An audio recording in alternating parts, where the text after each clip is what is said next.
तो hi everyone, मैं हूं आजाद और स्वागत करता हूं मेरे YouTube channel the separate trading studio में। तो उम्मीद करता हूं आप लोग सब बहुत अच्छे होंगे। तो आज मैं बताने वाला हूं आपको कि किस तरीके से आप एफआईएस और डीआईएस का जो डेटा है उसको स्टडी कर सकते हो और आप किस तरीके से उसके डेटा को जो है वो फाइंड आउट कर सकते हो। एफआईएस और डीआईएस का डेटा एक्चुअली में आपको कहाँ पर जो है वो मिल सकता है एक्यूरेट, वो भी एकदम एग्जैक्ट और एक्यूरेट, प्लस किस तरीके से आप जो है वो उनका डेटा का इस्तेमाल करके आप अच्छी ट्रेडिंग स्ट्रेटेजी में यूज करके उससे प्रॉफिट बना सकते हो।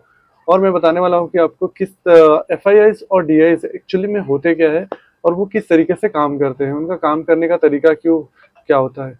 और जो सबसे लास्ट पॉइंट है, क्यों जब भी आप ट्रेड लेते हो उसके पीछे जो आपका स्टॉप लॉस हिट होता है उसके पीछे का रीजन क्या होता है, आज मैं आपको इस वीडियो में जो है वो टोटली क्लियर कर दूंगा। ओके, तो बिना देर के वीडियो को स्टार्ट कर। तो यहाँ पे एफ आई आईज एक्चुअली में होते क्या है। तो F I S basically, F I S जो है वो फॉरेन इंस्टीट्यूशन इन्वेस्टर जिनको बोलते हैं, जो कि जितने भी इन्वेस्टर्स हैं जो भी फॉरेन में रहते हैं, जो भी इंडिया की कंट्री को बिलोंग नहीं करते हैं और वो चाहते हैं कि स्टॉक मार्केट में भी अपना पैसा डाल सके और वहां पे ट्रेड कर सके और उससे प्रॉफिट जो है वो जनरेट कर सके। तो वहां पे क्या होता है कि उनके सिनेरियो में वो फॉरेनर्स जो भी पैसा अमाउंट इन्वेस्ट करते हैं अपने स्टॉक मार्केट में, उसको हम फॉरेन इन्वेस्टर्स बोलते हैं। और यहाँ पे क्या होता है, एफ आई आईज का एक अलग क्राइटेरिया है। यहाँ पे एफ आई आईज की कैटेगरी में जो आते हैं वो बहुत बड़े बड़े ट्रेडर्स आते हैं, बहुत बड़ी बड़ी फर्म्स आती हैं, बहुत बड़ी बड़ी कंपनीज आती हैं, उनको ही हम एफ आई आईज की कैटेगरी में जो है वो काउंट करते हैं। सपोज टू भी, जैसे फॉर एग्जाम्पल के लिए अगर आपको बताऊं मैं, तो एफ आई आईज में जो है अगर आप देखोगे बेसिकली तो ब्लैक रॉक्स हो गए, जैसे कि ये मॉर्गन स्टैनली हो गए, गोल्डमैन सच करके जो भी बड़ी बड़ी कंपनीज है, ये बेसिकली जो है वो इनके पास बहुत ज्यादा अमाउंट का कैपिटल होता है और ये बहुत बड़े बड़े अमाउंट से जो है वो ट्रेड करते हैं।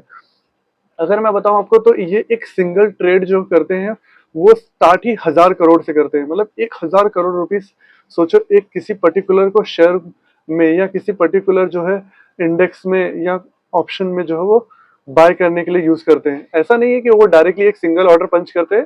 देखो वहां पे सिनेरियो बहुत डिफरेंट होता है, बिकॉज ये इनके पास बहुत बड़ा बड़ा कैपिटल होता है। ये 10,000 से लेके इनके पास बहुत huge number of Capitals available होता है, जितना हम लोग सोच भी नहीं सकते। हम रिटेलर्स जो होते हैं वो बहुत छोटे अमाउंट से ट्रेड करते हैं, 500, 100, 1,000, 2,000, 10,000, 1 लाख, 2 लाख, 1 करोड़ तक के अगर आप फंड यूज करते हो तो वो ट्रेडिंग की दुनिया में ना के बराबर होता है। या मतलब एक छोटा सा बोल सकते हो आप, कैपिटल, इम्पैक्टेड कैपिटल बोल सकते हो। बट अगर आप देखोगे तो मार्केट के जो किंग होते हैं वो एफ आई आईज और डी आईज होते हैं। ओके, यही है जो मार्केट के एक्चुअल में खिलाड़ी हैं और जो स्टॉक मार्केट में जो है वो ट्रेड करते हैं। हम जैसे छोटे जो ट्रेडर्स होते हैं या आप जैसे जैसे जो भी आपका कैपिटल 1 लाख 2 लाख वाले हैं या करोड़ में भी है, तो भी वो मार्केट में कोई भी इम्पैक्ट नहीं क्रिएट कर सकते। आप एक छोटा सा फ्लक्चुएशन भी मार्केट में नहीं डाल सकते हो। तो जो एफ आई एस होते हैं उनके पास बहुत बड़े बड़े कैपिटल्स होते हैं, बहुत ज्यादा अमाउंट के से वो ट्रेड करते हैं। बता रहा हूँ आपको मैं, एक वो 1,000, 2,000, 5,000, 10,000 का वो डेली ट्रांजेक्शन करते हैं, वो डेली बाय और सेल करते हैं। तो जब इतने बड़े क्वांटिटी में जब आप या जितने बड़े कैपिटल से जब आप ट्रेड करते हो ना, तो आप जिस भी इंडेक्स या जिस भी आप स्टॉक में इन्वेस्ट करते हो वो स्टॉक जो है वो रॉकेट हो जाता है, सीधा आसमान छूने लगता है। तो बेसिकली एफ आई आईज और डी आई एस का यही काम ही होता है कि वो मार्केट के मोमेंटम को जो है बना कर रखे, उससे बाइंग और सेलिंग के जो ऑर्डर है उसको जनरेट करके रखे ताकि मार्केट में ट्रेड हो सके। और यहाँ पे एफ आई आईज जो है वो देखोगे आप, तो इतने बड़े बड़े जो इन्वेस्टर्स होते हैं वो बेसिकली यूज क्या करते हैं।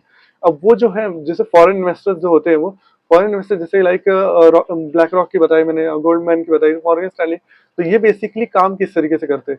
ये लोग बेसिकली ना, जो भी जो नॉर्मल इन्वेस्टर्स होते हैं जैसे फॉरेन इन्वेस्टर, ये सारे एफ आई आईज में आते हैं। तो एफ आई आईज का बेसिकली काम क्या होता है, ये लोग जो है वो वहां से, जैसे फॉरेनर जो भी है, जो भी एस आई पी वगैरह करते रहेंगे, जो भी फंड उनका यूज करते रहेंगे फॉर सेविंग के लिए या फॉर म्यूचुअल फंड में डालते रहेंगे या ईटीएफ वगैरह में डालते रहेंगे, तो वो फंड जो है वो इन कंपनीज के पास जाता है।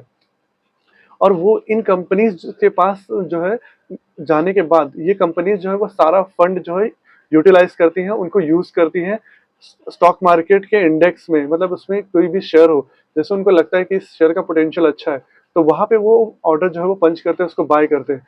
फिर वहाँ पे क्या होता है कि जब उनकी बाइंग बढ़ती है, जैसे कोई स्टॉक का प्राइस जैसे 5% 10% जैसे बढ़ जाता है सडनली, तो उसके बाद क्या होता है, वहाँ पे रिटेलर्स और भी बहुत सारे इंडिविजुअल्स जो होते हैं वो एंट्री करने लगते हैं ट्रेड में। तो जैसे ही वो एंट्री करते हैं तो उनका जो ऑर्डर है वो एग्जीक्यूट होने लगता है। एग्जीक्यूट होने के बाद उसका प्राइस जो है वो लगातार बढ़ने लगता है। तो प्राइस जब बढ़ने के बाद जैसे ही बढ़ जाता है, फिर उसके बाद जो है वो एफआईएस आराम से उसमें से एग्जिट मार देते हैं, और सारे ही जो रिटेलर जो होते हैं वो ट्रैप हो जाते हैं, और वहाँ पे उनका जो कैपिटल है एकदम वाइप हो जाता है।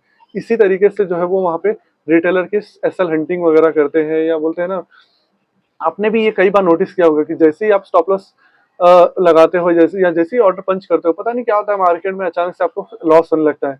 इसका रीजन बेसिकली यही है कि जो सोचो, एफआईएस और डीआईएस अगर आप फॉर एग्जांपल के तौर पे समझोगे ना, तो वो एक हाथी है, मतलब हाथी की तरह काम करते हैं। वो बहुत बड़े बड़े प्लेयर्स हैं, और हम वहाँ पे चीटी हैं, मतलब उनके सामने हमारे पास कुछ भी नहीं है, या मतलब वो बोलते हैं ना, हम उनके पैरों के नीचे कब आ जाएंगे ये कोई भी बता नहीं सकता।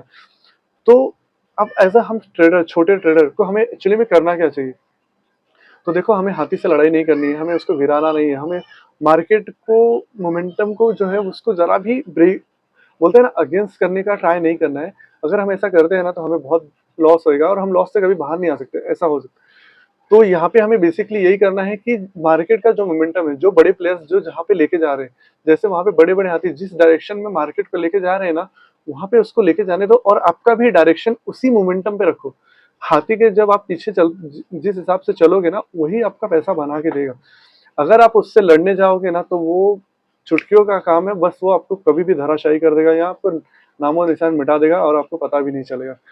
तो इसी तरीके से मार्केट में जो है वो एफआईएस और डीआईएस का जो है वो ट्रांजेक्शन, या बोलोगे जो डेटा जो है वो रन करता है। अब इनके पास क्या होता है, अब बात करते हैं डीआईएस। डीआईएस कौन कौन से हैं? डीआईएस अगर की बात करो तो मैं देखो, इंडिया के डीआईएस में एलआईसीज आती है, एलआईसीज हो गई, एचडीएफसी हो गए, और ये एसबीआई म्यूचुअल फंड्स वगैरह हो गए।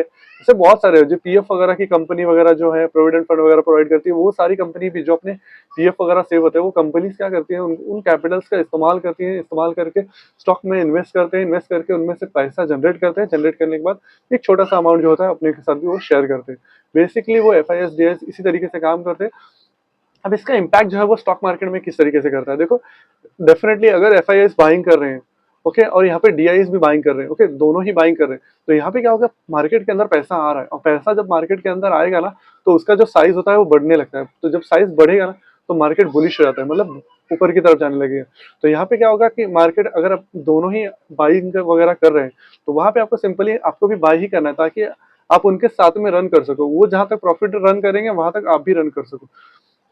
अब अगर वो सेलिंग कर रहे हैं, मान लो डीआईएस और एफआईएस दोनों सेलिंग कर रहे हैं, तो आप भी सेलिंग करो, या एफआईएस जो है वो सेलिंग कर रहे हैं और डीआईएस से बाइंग कर रहे हैं, तो वहां पे भी आप सेलिंग ही करो, क्योंकि एफआईएस जिस मोमेंटम पे डायरेक्शन में मूव करेंगे, वो उसी तरफ लेके जाएंगे मार्केट को।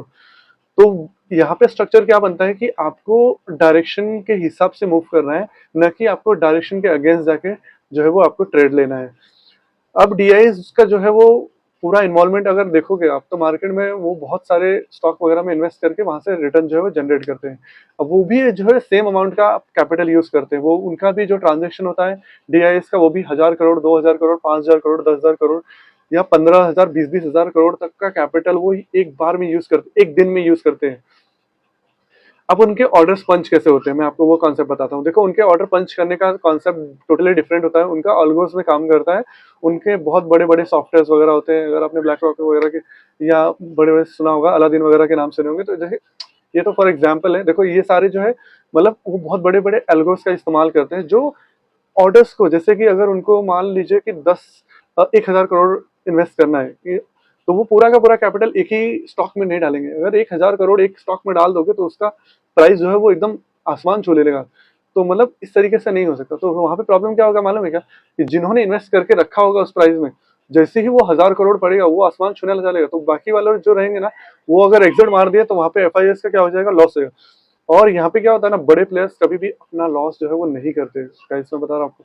वो बहुत छोटे अमाउंट में ट्रेड करते हैं, बहुत छोटा रिस्क लेते हैं, लेकिन प्रॉफिट जो है वो छोटा छोटा, मतलब बहुत बड़ा प्रॉफिट होता है। लेकिन उनके प्रॉफिट भी जो होते हैं वो 1,000 करोड़, 2,000 करोड़, 5,000 करोड़, 10,000 करोड़ उनके एक एक ट्रेड में जो है प्रॉफिट आते हैं। तो आप समझ सकते हो कि कितना ज्यादा जो है मार्केट में जो है वॉलेटिलिटी होती है, कितना ज्यादा वो वॉल्यूम क्रिएट करते हैं। ओके, अब यहाँ पे इंपॉर्टेंट आपको ध्यान देना होगा कि एफआईएस और डीआईएस एक्चुअली में होते कहाँ पे। अगर आपने ऑप्शन चेन का जो डेटा देखा होगा तो वहाँ पे ओवाई डेटा अवेलेबल होता है और वो हमेशा चेंज होते रहता है। तो बेसिकली क्या होता है ना, जब भी बड़े जो ट्रेडर्स होते हैं वो आपका मतलब जो एफआईएस या डीआईएस वगैरह है, जो बड़े बड़े मार्केट के ऑपरेटर्स होते हैं, वो जब ऑर्डर पंच करना होता है तो वो अगर मान लो 1000 करोड़ इन्वेस्ट करना है तो वो 1000 करोड़ को ना वो 10,000 पार्ट में ऐसा डिवाइड कर देते हैं, तो उसको एकदम छोटा छोटा ऑर्डर बना देते हैं। मतलब मान लीजिए कि वो अगर 1000 करोड़ इन्वेस्ट करना है तो वो 1-1 करोड़ या उससे भी कम, मतलब 50-50 हजार या के ऑर्डर जो है पंच होंगे। तो सोचो इतना छोटा कैपिटल करके उसको डिवाइड करके फिर वो ऑर्डर पंच करते हैं। और वो 1000 करोड़ में भी आप 500 करोड़ का जो है इस्तेमाल वो स्टॉक वगैरह में करेंगे, 500 करोड़ का वो जो है वो ऑप्शंस वगैरह में, फ्यूचर्स एफ वगैरह में जो है वो करते हैं। तो इसकी वजह से क्या होता है, वहां पे अगर आप देखोगे तो ऑप्शन चेंज होता है वो सबसे ज्यादा बेस्ट और क्लियरेंस देता है आपको मार्केट की एनालिसिस करने के लिए। तो मार्केट एनालिसिस करने के लिए आपको ऑप्शन चेन रीड करने आना बहुत जरूरी है। वहां पे आपको देखना बहुत जरूरी होता है कि कहाँ पे कॉल राइटर्स ज्यादा है, कहाँ पे पुट राइटर्स ज्यादा है, मार्केट पे कहाँ पे सपोर्ट और रेजिस्टेंस बन रहा है। जैसे आप कॉल राइटर और पुट राइटर को फाइंड आउट कर लोगे, आपको इजीली मालूम पड़ जाएगा कि कहाँ पे सपोर्ट और कहाँ पे मार्केट का रेजिस्टेंस लेवल है। और जो भी ऑपरेटर्स होते हैं वो ज्यादातर सपोर्ट और रेजिस्टेंस के बीच में ही मार्केट को खेलते हैं, और या तो फिर वो सपोर्ट को ब्रेक करा के वापस से मार्केट को रिवर्स करा देंगे, ताकि उनको मालूम होता है कि सपोर्ट पे ही जो है ज्यादातर लोग जो है अपना उसके ऊपर जो है एसएल ट्रेल करके उसके नीचे जो है एसएल ट्रेल लगा के रखते हैं, और रेजिस्टेंट रहेगा तो रेजिस्टेंट के ऊपर जो है वो ट्रेल कर देते हैं। तो इसलिए मार्केट रेजिस्टेंट को ब्रेक करता है, ब्रेक करने के बाद वापस से फॉल करके डायरेक्शन में वापस से मूव कर जाता है। तो और सबसे मेन बात देखो, मैं बताता हूँ आपको, ये जो डेटा है वो बहुत ज्यादा डीप में मैंने रिसर्च करने के बाद मालूम पड़ी है। जितने भी आप स्टॉप लॉस लगाते हो, अगर आप चाहे मानो या मत मानो, मैं आपको बता रहा हूँ, जितने भी आप स्टॉप लॉस लगाते हो ना, वो आपके ऑपरेटर के डेस्कटॉप पे वो दिखता है स्टॉप लॉस। ओके, तो जितने भी आप जो है ऑर्डर, जैसे ही आप बाइंग का ऑर्डर लगाते हो वहां पे एक बाइंग का ऑर्डर जनरेट होता है। आपने देखा रहेगा आस्क एंड बिड मैंने, वैसे ही जब आप सेलिंग का ऑर्डर लगाते हो तो वहां पे वो सेलिंग का भी ऑर्डर वहां पे दिखाई देता है। तो वहां पे कितने सारे लोगों का जो एसएल है कहाँ पे अवेलेबल होता है, वो ऑपरेटर्स के पास इजीली अवेलेबल होता है, जिसकी वजह से वो हमें सबसे ज्यादा नुकसान पहुंचाते हैं।